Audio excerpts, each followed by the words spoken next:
you may have a handful of patents in any given technology area that are very difficult to design around.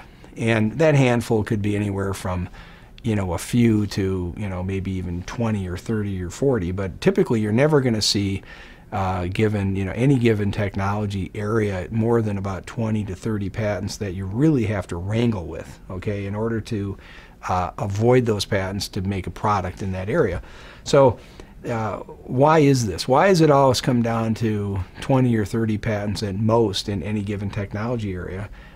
You'd think that, if there was 5,000 patents in an area, that it would just be proportional. If you had 1,000 patents, you'd have 20 to worry about, and if you had 5,000, it would be 100 to worry about. Typically, that's not the case, though, because that number to worry about typically doesn't grow very much after a certain point in the number of filings. And you say, why is that? Well, the reason for that is that when the original filings in any given area are measured against a dearth or a lack of prior art, because there's a pioneering breakthrough in an area.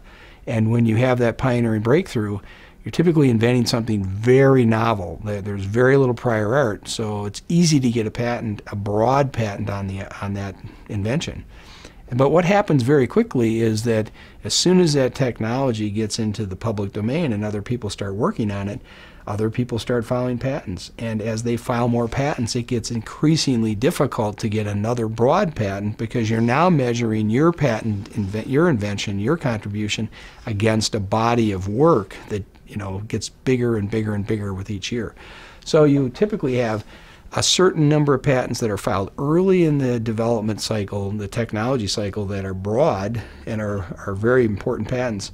And then the number of broad patents goes way down as the life cycle of the technology progresses.